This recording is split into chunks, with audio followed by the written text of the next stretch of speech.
for one night only. A global superstar is coming to ITV1 with spectacular performances of a great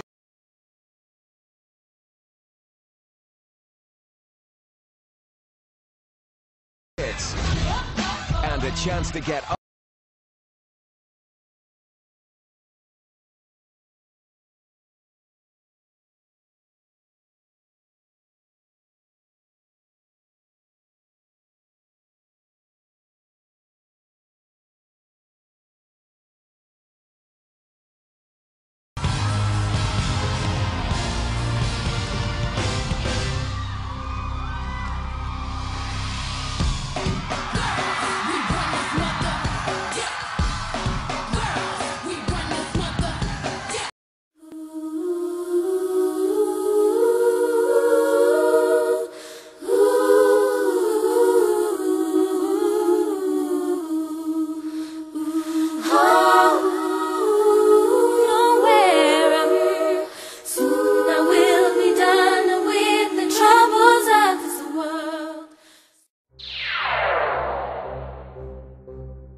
In episode 1, we saw that the word rap means to enchant, to cast a spell, to bewitch, to sing, to practice witchcraft or sorcery by song. From that we saw that a rapper is nothing more than an enchanter, one who has spirits or demons at his command. In part 2, we saw how the word rap first became popular in American society with the mysterious rappings of 1848. We saw that these rappings were not caused by the spirits of the dead, but instead they were caused by Lucifer himself. We saw that Satan was described as a serpent in Revelation 12 verse 9, and that in fact it was Satan himself through the medium of a serpent that told mankind that his soul would be immortal in Genesis 3:3, with ye shall not surely die. Now this is where it gets exciting, because in the Hebrew the word for serpent is nakah.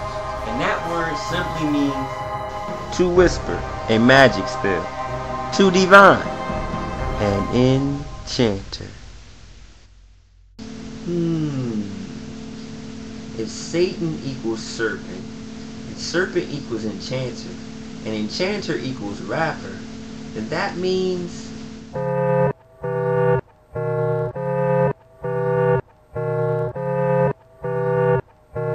hold up, man. What are you saying? You're saying Jay-Z is the devil? You know, Lupe Fiasco is Satan? Oh, no, of course not. What I am saying, though, when you look back in Genesis and you see that he used the serpent as the medium, he used the serpent as the conduit to communicate to Eve. Could it be that he is using the rapper? Could it be that he is using Jay-Z, Lupe Fiasco, and a host of other rappers as mediums, as conduits to communicate to humanity? Could it be that he is using them to tell us, humanity, how he thinks, how he feels, and how he acts?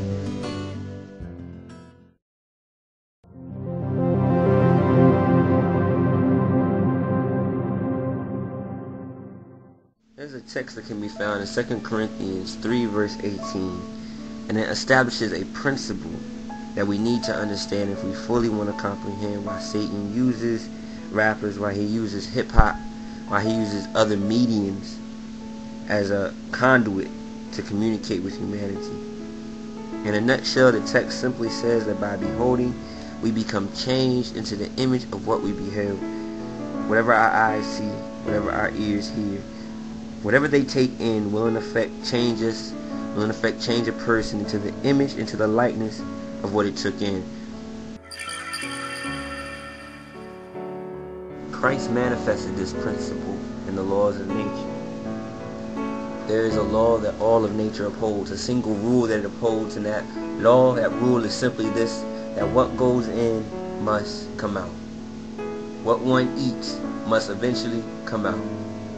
As in the physical, so in the spiritual. What our soul is allowed to feed on, what our mind is left to dwell on, will be seen in one's words and one's actions. It will manifest itself through what one does, how one behaves oneself.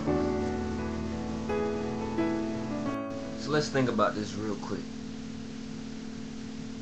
If Satan is the one who is communicating to us through the rapping, then in all actuality we are beholding Satan through the rapper.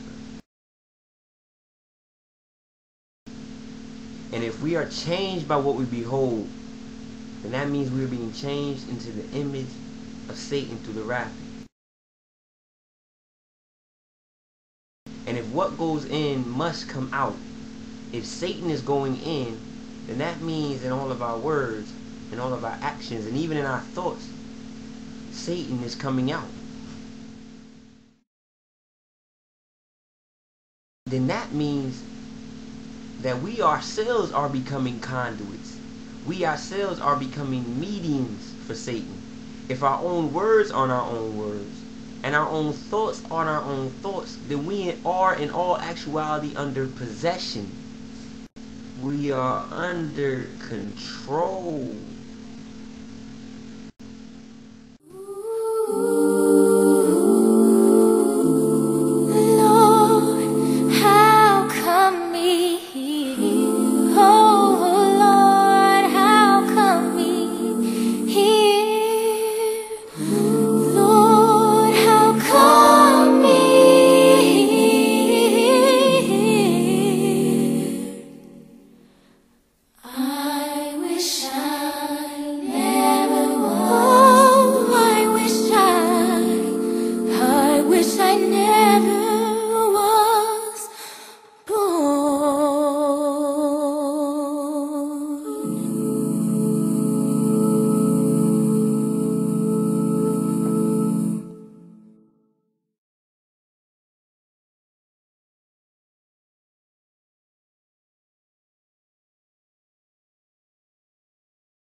In order for us to fully understand the meaning of rap, to fully comprehend why this music was given this specific name, rap, we have to go back to where this word first became popular in American society.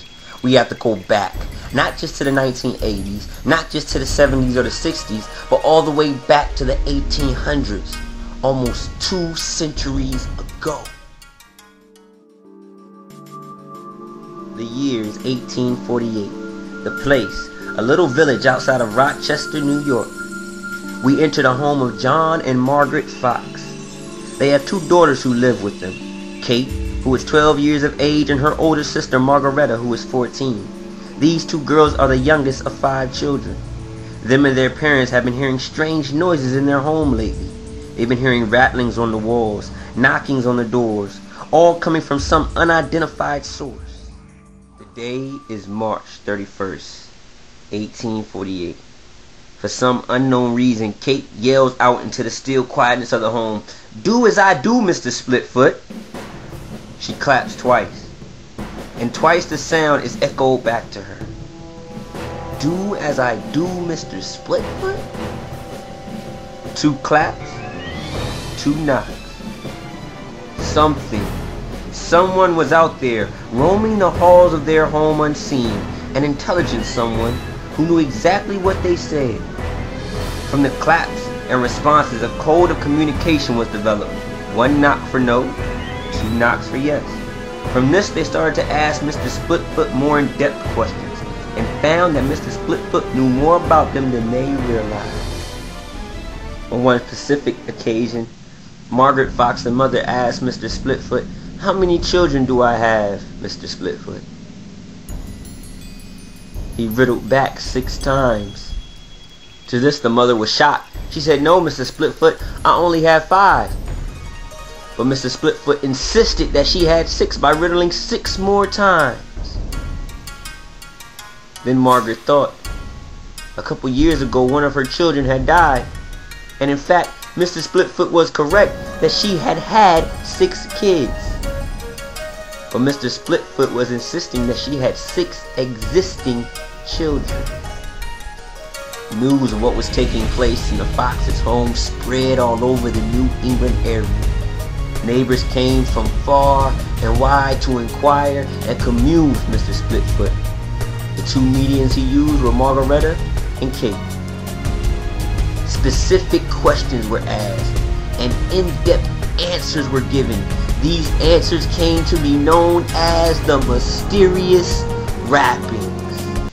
Yes, the mysterious rapping of 1848, better known as the beginning of modern-day spiritualism.